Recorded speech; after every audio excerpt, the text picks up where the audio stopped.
할렐루야. 오늘도 하나님의 귀하신 말씀이 저와 여러분 인도하시는 그런 시간 되기를 원합니다. 바울과 바나바가 복음을 전도하고 있는데요, 바울과 바나바가 가는 곳마다 소동이 일어나고 있습니다. 당연하죠. 인생의 기준이 다르기 때문에 그렇습니다. 지금 바울과 바나바는 하나님이 그들의 인생의 주인 되시고 성령께서 그들에게 말씀하셔서 이 귀한 사역을 감당하고 있습니다. 그런데 여전히 예수를 믿는 자들이 있는가 하면 유대인들의 핍박을 당하고 있습니다. 기준이 다른 것이죠. 인생의 기준이 다릅니다. 심리학의 중요한 타인이라는 단어가 있는데요, 나에게 영향력을 주는 사람이 있습니다. 그러면 그 사람의 인생을 닮아가고 그 사람의 인생이 자신의 기준이 되는 것, 그것을 중요한 타인이라고 말하죠. 이 베드로, 바울과 바나바, 이 사람들은요, 지금 그의 인생이 바뀌었습니다. 그동안은 자기의 삶이 인생의 주인이었는데 이제 예수 그리스도가 주인 되어 주셔서 그분을 따르고 있습니다. 그러니까 그들이 가서 복음을 전할 때마다 소동이 일어나고 있습니다. 옛날 어르신들은 그런 말씀하셨어요. 집에 종교가 두 개면 안 돼. 종교가 두 개면 시끄러워져. 예, 맞습니다. 시끄러워집니다. 인생의 기준이 다른 것이 부딪히기 때문에 그렇죠. 여러분은 그러면 시끄럽지 않기 위해서 그대로 사시겠습니까? 여러분의 가족, 여러분의 형제, 자매, 부모 아직 예수를 모르는데 시끄러워지지 않으려고 그대로 멈춰 서 계십니까? 아니면 시끄러워져도 그 예수의 복음으로 구원받을 수 있다면 그것들을 감당하며 기도하기를 원하십니까? 우리 11월에 있을 가족 전도 집회를 앞두고 우리가 기도할 수 있는, 그래서 성령의 귀하신 능력이 우리를 시끄럽게 하고 그리고 예수 구원을 이루게 하시는 은혜가 있게 하시기를 주님의 이름으로 축원합니다. 이제 바울과 바나바가요, 비스디아 안디옥에서 쫓겨났습니다. 복음을 전하다가 쫓겨나서 이제 이고니온과 그리고 오늘 본문에 보니까 누스드라에서 복음을 전합니다. 이고니온에 왔을 때 어떤 일이 벌어졌는지 오늘 본문 14장 1절과 2절 말씀 같이 한번 읽어보죠. 이에 이고니온의 두 사도가 함께 유대인의 회당에 들어가 말하니 유대와 헬라의 허다한 무리가 믿더라. 그러나 순종하지 아니하는 유대인들이 이방인들의 마음을 선동하여 형제들에게 악감을 품게 하거늘. 계속해서 충돌이 있습니다. 예수를 믿는 사람이 있고 그리고 그것을 거부하는 사람들이 등장하고 있습니다. 근데 오늘 이 본문을 읽으면서 말씀을 준비하다가 이 사도행전을 기록하고 있는 누가의 시선이 굉장히 독특합니다. 1절에 아주 간단하게 설명을 했습니다. 이고니온이라는 곳에 와서 입을 열어서 말하니 유대와 헬라의 허다한 무리가 믿더라. 이 전도하는데 얼마나 일이 많았을까요? 사람들을 만나고 이 사람 저 사람 만나는 것, 그리고 이야기했을 때 반대하는 사람, 또 말씀을 듣는 사람, 별의별 일이 다 있었을 텐데 누가는요, 이 복음의 이야기를 아주 담백하게, 아주 한 절로 요약을 해서 하나님의 말씀을 전하니 그들이 믿더라. 왜 이렇게 간단하게 기록하고 있을까요? 이유는요, 바울이 능력이 있는 것이 아니고 바나바가 능력이 있는 것이 아니고 지금 그를 사용하고 계시는 성령께서 능력이 있으신 분입니다. 사도행전의 목적은 누가 얼마나 어떤 일을 창대하게 했는지를 기록하는 것이 목적이 아니라 이 예수의 복음이 어떻게 전해지고 있냐는 겁니다. 오늘 본문에 보니까요, 간단합니다. 유대 회당에 들어가서 말하니, 무슨 말을 하나요? 예수의 복음에 대해서 말했더니 그들이 믿더라. 이것이 복음의 증거의 모습입니다. 여러분 기도하시기를요, 우리 가정에 예수를 모르는 우리의 가족들에게 예수에 대해서 말하니 그들이 믿더라. 이 귀한 은혜가 저와 여러분의 은혜가 되게 하시기를 주님의 이름으로 축원합니다. 인생의 기준이 하나님께로 바뀐 사람들은 내가 무엇을 했는지가 중요하지 않습니다. 내 이름이 앞에 있는지 뒤에 있는지 그것이 중요하지 않습니다. 하나님이 나를 어떻게 사용하시는지 어떻게 쓰셨는지 그것이 중요하지 않고 이 복음이 어떻게 전해지고 있는가, 이것이 바로 하나님의 사람들의 기준입니다. 이 아침에 예배할 때 저와 여러분의 기준이 하나님을 향해 온전하게 고정되게 하셔서 저와 여러분을 사용하셔서 이 귀한 복음이 전해지기를 원하시는 하나님의 생각이 저와 여러분의 생각이 되게 하시기를 주님의 이름으로 축원합니다. 하지만 여전히 유대인들은 믿지 않습니다. 마음을 선동합니다.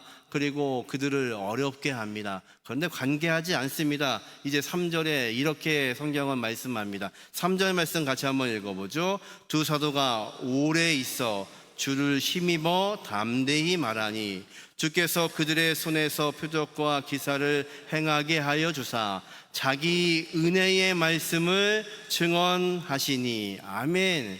이게 중요합니다. 성령께서 이 사람들을 사용해서 하나님의 은혜의 말씀을 증언하게 하시는 겁니다. 그들이 그 땅에 오래 머물면서 주를 힘입어서 예수의 능력으로 주와 함께 담대히 말하고 있습니다. 그럴 수 있는 이유는 무엇인가요? 그들이 능력 있는 것이 아니라 그들을 사용하고 계시는 하나님께서, 그들을 이끌고 계시는 성령께서 힘이 있으신 분이십니다. 그래서 사도행전의 이야기는 사실은 사도들이 무엇을 했다는 이야기가 아니라 성령께서 그들을 어떻게 사용하고 계시는지, 그래서 예수의 몸된 그 교회가 어떻게 탄생하고 있는지를 말씀하고 있는 책입니다. 저와 여러분에게 이 놀라운 은혜가 함께 하시기를 주님의 이름으로 축원합니다. 우리가 살고 있는 이 시대는요, 온갖 미디어가 많지요. 들리는 소리가 많고 들리는 뉴스가 많습니다. 어떤 게 정말 정확한 뉴스인가요? 우리는 그거 분별하기가 참 어려운 세상에 살고 있습니다. 요즘 뉴스에 딥페이크, 다른 영상에다가 내 얼굴을 입혀놓고 마치 내가 하는 것처럼 보이는데 이게 진실인지 거짓인지 구별을 하지는 못하는 세상에 우리는 살고 있습니다. 우리는요, 우리가 만드는 이야기는 어떤 것이 진실인지를 구별하기가 어렵습니다. 진실은요, 하나밖에 없습니다. 무오하신 하나님의 말씀입니다. 여러분 믿으시나요? 하나님의 말씀만이 진실합니다. 그래서 지금 이 사도들은 어떻게 쓰임받고 있냐면 그 무오하신 하나님의 말씀을 전하는 미디어가 되고 있는 겁니다. 뉴스가 되고 있는 겁니다. 여러분, 복음은 무엇인가요? 기쁜 소식이죠. 하나님이 이 사도를 사용하셔서 하나님의 온전하신 말씀을 대언하고 있는 겁니다. 이것이 진리입니다. 그러기에 그곳에 소동이 일어나고 예수를 알지 못하는 자들이 예수를 믿게 됩니다. 여러분, 하나님께서요, 저와 여러분을 하나님의 스피커로 사용할 수 있는 은혜가 있기를 주님의 이름으로 축원합니다. 침례 요한은 이렇게 외쳤습니다. 나는 소리라, 광야에서 외치는 소리라. 어떤 소리인가요? 예수님이 오신다는 그것을 전하는 그런 소리라고 그는 고백합니다. 저와 여러분을 통해서 하나님의 무오하신 그 말씀, 하나님의 그 놀라우신 사랑, 그 복음의 메시지가 저와 여러분을 통해서 하나님의 미디어가 되어서 전해질 수 있는 귀한 복이 저와 여러분의 복이 되게 하시기를 주님의 이름으로 축원합니다. 내가 하나님으로부터 어떻게 쓰임받고 있는지를 아는 사람은요, 인생의 기준이 흔들리지 않습니다. 내가 하고 있는 이 말이 누구에게서 오는지를 알고 있으면 우리의 기준이 흔들릴 수가 없죠. 이 땅이 왜 이렇게 흔들리나요? 왜 이렇게 기준이 없어지나요? 누구의 말을 전하는지를 알지 못하기 때문에 그렇습니다. 내 이익을 위해서, 내 욕심을 위해서 흔들리는 세상입니다. 저와 여러분이 흔들리지 않으시는 무오하신 전능하신 하나님, 그 하나님의 말씀을 전할 수 있는 하나님의 귀한 종들 되게 하시기를 주님의 이름으로 축원합니다. 이곳에서도 이들은 쫓겨납니다. 돌에 맞을 뻔한 위기를 당합니다. 죽이겠다고 덤빕니다. 이들은요, 이곳을 떠나서 이제 루스디아로 옮겨갑니다. 이고니온에서 루스디아까지 한 120km 정도 떨어져 있습니다. 그러니까 걸어가야 되니까요. 한 3일, 4일 걸어갔을 겁니다. 이곳에는 회당이 없었던 것 같습니다. 그래서 길에서 바울과 바나바가 전도를 하고 있는데 한 사람이 눈에 들어옵니다. 날 때부터 걷지 못했던 사람.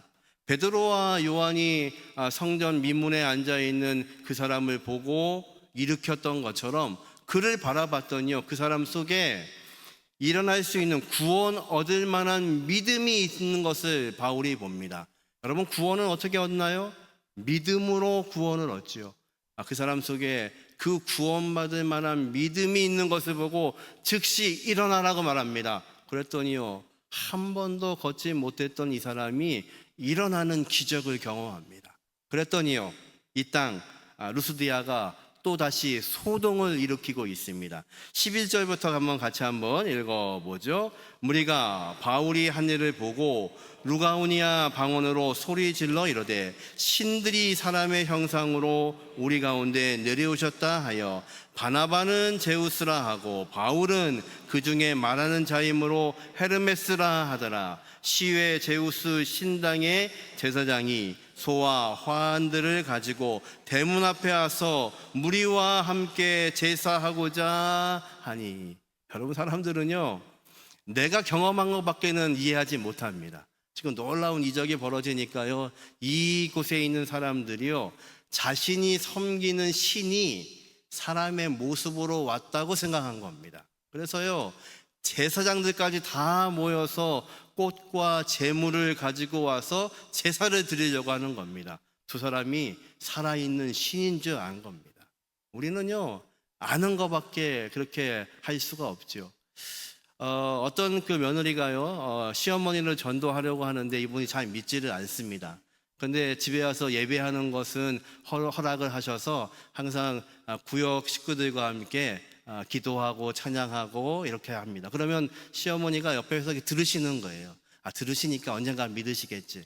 근데 하루는 예배를 마치고 왔더니 이 시어머니가 화가 아주 많이 나신 겁니다. 아니, 내가 그동안 예수 믿는 사람들, 교회 사람들 그렇게 안 봤는데 어떻게 찬송하면서 시어머니를 욕하냐고. 아니, 그럴 리가요. 찬송하면서 우리 그런 적이 없는데요. 내가 분명히 들었다고. 그날 한 찬송이요, 342장입니다.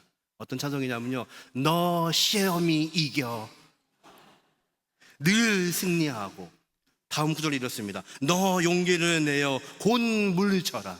어떻게 이 인간들이 시어머니를 이렇게 이기라고 하냐고. 아니죠. 시험을 이겨주죠.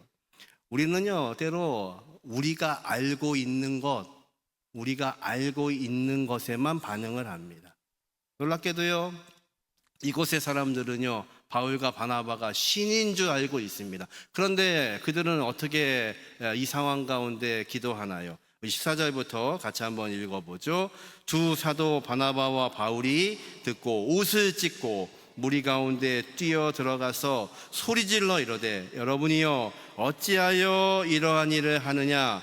우리도 여러분과 같은 성정을 가진 사람이라. 여러분에게 복음을 전하는 것은 이런 헛된 일을 버리고 천지와 바다와 그 가운데 만물을 지으시고 살아계신 하나님께로 돌아가게 함이라. 아멘.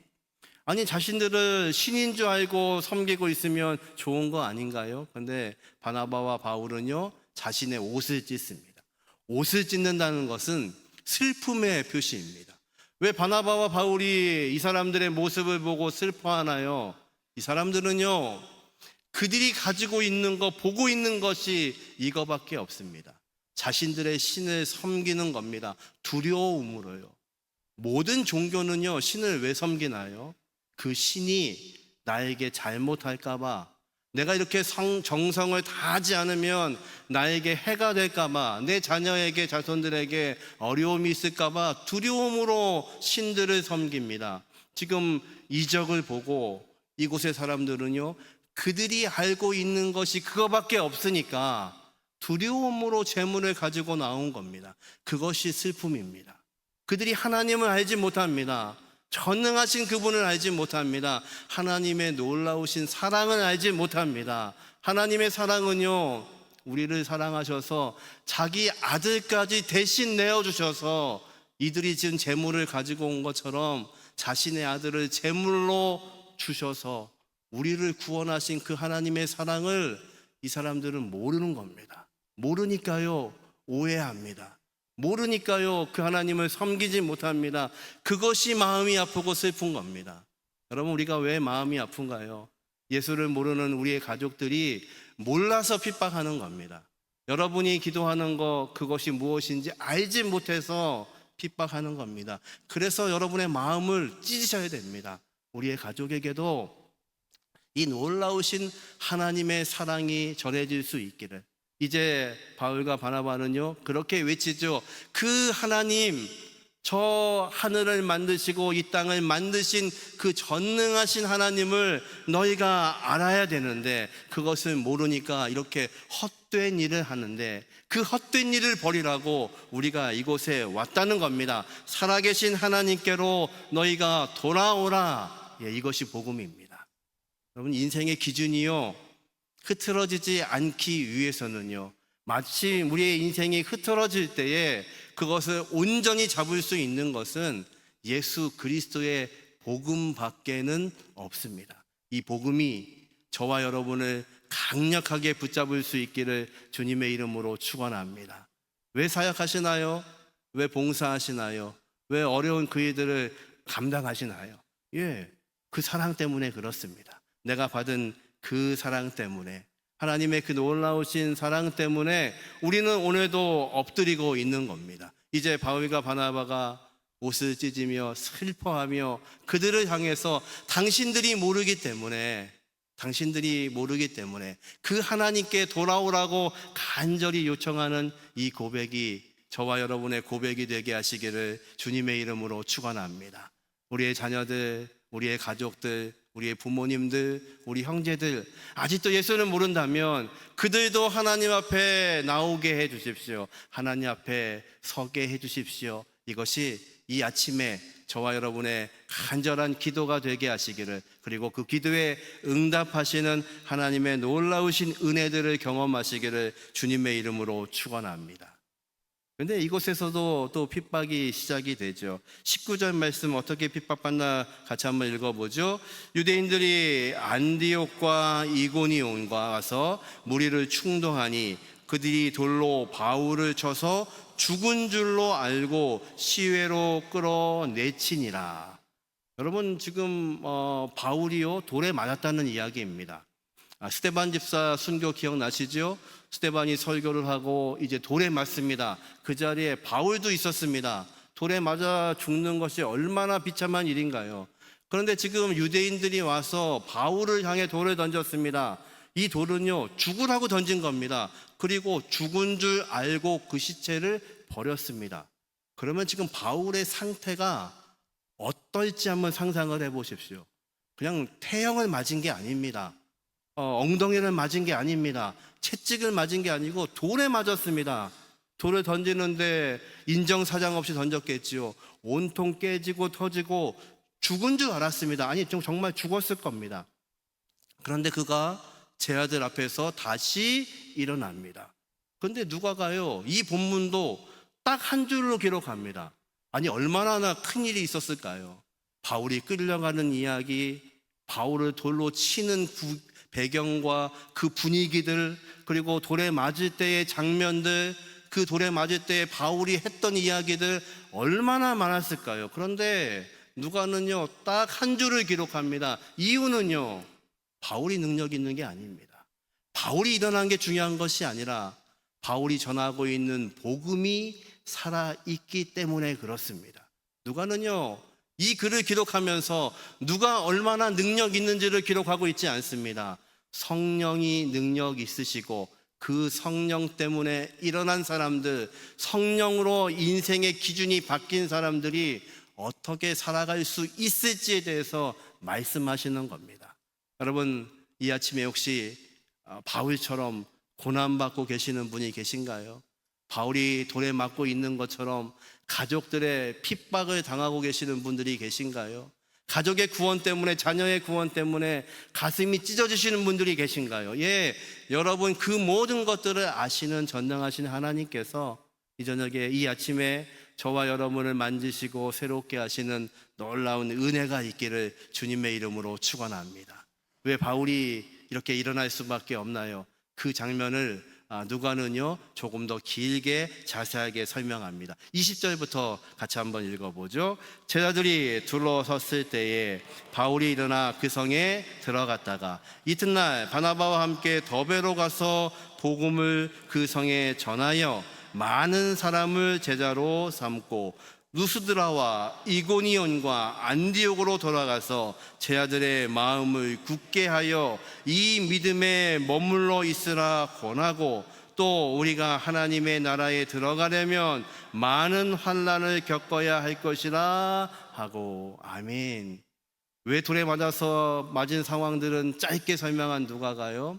왜 바울이 다시 일어났는지에 대해서는 길게 설명합니다. 일어났는데 어떻게 하나요? 다시 그 성으로 들어갑니다. 그 성이 어떤 곳인가요? 돌에 맞았던 성입니다. 아니 죽을 뻔한 성입니다. 아니 죽었던 곳입니다. 그런데 그곳으로 들어갑니다. 그리고 더베에 가서 바나바와 함께 복음을 전합니다. 그리고 많은 제자가 있습니다. 그러면 거기서 더 머물면 되지요. 오늘 본문에 보니까요 그 더베로부터 다시 거꾸로 돌 맞은 그곳을 통해서 지금 지나왔던 곳으로 루스드라와 이고니안과 안디옥으로 돌아가서, 왜 돌아가야 되나요? 이유가 있습니다. 거기에 있는 제자들을 굳건하게 세우기 위해서. 지금 성령이 하시는 일은요 바울이 얼마나 위대한지를 말하고 있는 것이 아니라 바울이 전하고 있는 위로를 전하고 있는 겁니다. 이제 성마다 예수 믿는 사람들이 탄생했습니다. 그들도 핍박을 받게 될 것입니다. 바울이 당하고 있는 이 고난을 또 당할 것입니다. 그렇기 때문에 다른 곳으로 갈 수 있는데도 불구하고 바울과 바나바는요 거꾸로 역류해서 지나왔던 그 길들을 다시 돌아갑니다. 그 길을 돌아간다는 것은요 내가 돌에 맞았던 곳, 나를 핍박하는 사람들이 있는 곳, 여전히 나를 죽이려고 하는 곳, 그곳을 향해 달려갑니다. 근데 목적은 하나입니다. 거기에서 예수를 믿고 있는 사람들을 위로하고 격려하기 위해서입니다. 성령께서는요 저와 여러분을 위로하시는 분이십니다. 저와 여러분의 약함을 아시고 우리의 눈물을 아시고 우리가 전도를 위해서 기도하고 있는 것들을 아시는 분이 성령님이십니다. 그 성령께서 이 아침에 저와 여러분을 장정에 붙드시고 위로하시고 새 힘을 더하여 주시는 은혜가 있기를 주님의 이름으로 축원합니다. 바울이 가서 하는 일이 뭐냐면요 그들의 마음을 굳게 하고 믿음에 머물러 있으라 권하고 있습니다. 여러분 신앙생활은 뭐냐면요 믿음을 지키시는 겁니다. 내가 기준을 삼고 있는 전능하신 하나님의 귀하신 능력이 내 기준이 되고 있다는 것은 믿음 안에 서 있는 겁니다. 내가 오늘 감당하고 있는 이 귀한 사역이 하나님의 믿음 안에 있음을 아는 겁니다. 여름 사역한 거 보셨죠? 우리 많은 선생님들, 교사들이 이 여름에 참 수고하고 봉사자들이 애쓰며 우리 아이들에게 복음을 전합니다. 왜요? 그들을 세우는 것이 하나님의 계획인 것을 우리는 알기 때문에 그런 거죠. 여러분 오늘 사역하시면서 어떤 어려움과 눈물이 있으시나요? 그럼에도 불구하고 우리는 그 자리를 지켜야 될 이유가 있습니다. 그들을 하나님의 제자로 세워야 하기 때문에 그렇습니다. 저와 여러분의 가족들 하나님의 귀한 제자로 우리는 세워야 되기 때문에 오늘도 그것을 감당하고 있습니다. 바울이 감당하고 있는 것처럼, 바나바가 감당하고 있는 것처럼 저와 여러분이 이 모든 것들을 감당할 수 있기를 주님의 이름으로 축원합니다. 예수님은 비유로 말씀하시죠. 모래 위에 집을 짓는 사람이 있고 반석 위에 집을 짓는 사람이 있다. 반석 위에 짓는다는 것은요 내 기준이 아니라 하나님의 기준으로 살아가는 겁니다. 오늘도 내 말씀이 아니라 하나님의 말씀으로 살아가는 겁니다. 그것이 믿음으로 반석 위에 서 있는 겁니다. 모래 위에 서 있다는 것은요 내 생각으로 사는 겁니다. 내가 알고 있는 대로 사는 겁니다. 내 방식으로 살아가는 겁니다. 그러면 나를 핍박하는 사람이 있으면 도망가고 나를 어렵게 하는 사람이 있으면 다시는 안 쳐다보고 그리고 내 마음을 상하게 하는 사람이 있으면 절교하면 되는 거죠. 그것이 세상의 방법입니다. 그래서 세상의 방법은요 마치 죽은 물고기가 강물을 흘려 떠내려 가는 것처럼 떠내려 갑니다. 그런데 예수의 능력, 성령의 능력으로 사는 사람들은 그 강물을 역류하는 능력과 힘이 있습니다. 주와 함께 주의 능력으로 우리는 감당할 수 있다고 성경은 우리에게 말씀하십니다. 바울과 바나바가 이제 역류하여서 지나온 길을 다시 걸어가기 시작합니다. 그들을 세우기 위해서입니다. 그리고 그들에게 이렇게 당부합니다. 우리 22절 말씀만 다시 한번 읽어볼까요? 띄워주시죠. 예, 감사합니다. 같이 한번 읽어보죠. 저희들의 마음을 굳게 하여 이 믿음에 머물러 있으라 권하고, 또 우리가 하나님의 나라에 들어가려면 많은 환난을 겪어야 할 것이라 하고. 여러분 믿으시나요? 여러분이 하나님의 나라에 들어가시기 위해서는 많은 환난을 겪어야 된다는 것을 믿으시나요? 아멘. 예, 이 아멘이 어려운 건데요. 예, 우리에게 환난이 있습니다. 이 이야기를 하고 있는 바울을 한번 상상해 보십시오. 얼마 전에 죽을 만큼 돌에 맞았습니다. 그의 모습이 어땠을까요? 저처럼 이렇게 깎아놓은 밤처럼 깔끔하지 않았을 거예요. 온갖 터져 있고, 역시 아물지 않은 상처와 눈이 부어서 아마 눈도 뜨지 못하고, 그런 중에 뭐라고 외치고 있냐면, 너희가 하나님의 나라에 들어가기 위해서는 많은 환난을 겪어야 할지니라. 근데 그 이야기에 이 처음 믿은 사람들이 아멘으로 화답하는 겁니다. 예, 그것 때문에 우리는 존재하는 겁니다. 저와 여러분이요, 이 하나님의 귀하신 말씀 앞에서 온전히 설 수 있는 은혜가 있기를 주님의 이름으로 축원합니다. 바울은 그래서요 이렇게 고백합니다. 생각하건대 현재의 고난은 장차 우리에게 나타날 영광과 비교할 수 없느니라. 믿으시나요? 바울은 그것을 보고 있습니다. 나에게 상 주실 그 하나님을 바라봅니다. 그것을 기대하고 있을 때에 지금의 고난은 아무것도 아닌 것을 압니다. 여러분, 고난이 우리에게 왜 있나요? 욥이요, 고난을 겪고 모든 걸 다 잃어버렸습니다. 고난과 어려움이 우리의 삶에 어떤 일이 있냐면요, 내가 가지고 있는 이 모든 것이 내 것이 아니라는 것을 알게 하는 시간입니다. 욥의 인생에서요, 이 모든 것이 내 것인 줄 알았습니다. 하나님을 내가 잘 섬기는 줄 알았습니다. 근데 하나님을 내가 알지 못했구나. 내게 주시는 분도 하나님이시고 취하시는 분도 하나님이신데 그거 내가 알지 못하고 인생에 있는 이 모든 것들이 다 내 것인 줄만 알았구나. 내가 지금 가지고 있는 이 건강, 물질, 환경, 자녀, 모든 것들이 내 것이라고 느끼고 있을 때 하나님께서는요, 우리에게 고난과 어려움을 통하여서 이 모든 것이 내 것이 아니라는 것을 알게 하십니다. 그러면 무엇이 열리나요? 이 모든 것이 하나님의 것이구나. 내 인생의 기준이 하나님일 수밖에 없구나. 내 기준으로 살면 안 되는구나. 이것을 깨닫는 겁니다. 이것이 성경은 복이라고 말씀하십니다. 이 놀라운 복이 저와 여러분의 복이 되시기를 주님의 이름으로 축원합니다. 열매 맺는 이 가을, 하나님께서 이 놀라운 은혜로 저와 여러분의 사역 가운데 기름 부어 주셔서 하나님이 원하시는 귀한 것들이 열매 맺게 하시는 귀한 복이 저와 여러분의 복이 되게 하시기를 주님의 이름으로 축원합니다. 말씀을 정리합니다. 인생의 기준, 우리가 하나님을 향해서 기준을 두어야 될 이유를 말씀드렸습니다. 첫 번째, 같이 한번 읽어보죠. 인생의 기준이 올바른 자는 흔들리지 않습니다. 바울과 바나바 흔들리지 않습니다. 그의 인생의 기준이 하나님이시기 때문에 그렇습니다. 두 번째, 같이 읽습니다. 인생의 기준을 바로 잡아주는 것이 복음입니다. 저와 여러분을 구원하신 그 복음이 내 인생이 흔들리지 않게 하시는 기준이 됩니다. 내 앞에 무릎을 꿇는 사람이 있어도 아무렇지 않습니다. 나를 핍박하는 환경이 있어도 아무렇지도 않습니다. 그것이 내가 잘나서가 아니기 때문에, 내가 못나서 핍박당하는 것이 아니기 때문에 인생의 기준이 하나님께 있는 사람은 흔들리지 않고, 그리고 이것을 잡아주는 것은 내 안에 있는 예수 그리스도의 살아계신 복음입니다. 세 번째, 같이 한번 읽어보죠. 인생의 기준이 삐뚤어지면 바른 선택을 할 수가 없습니다. 바나바, 바울 역류하는 인생을 살아갑니다. 인생이 삐뚤어지지 않았기 때문에 그렇죠. 온전한 것을 선택하기 때문에 그렇죠. 저와 여러분이 이 아침에도 온전한 것을 선택할 수 있는, 그리고 이 열매 맺는 계절에 하나님의 귀하신 열매를 경험할 수 있는 저와 여러분 되게 하시기를 주님의 이름으로 축원합니다.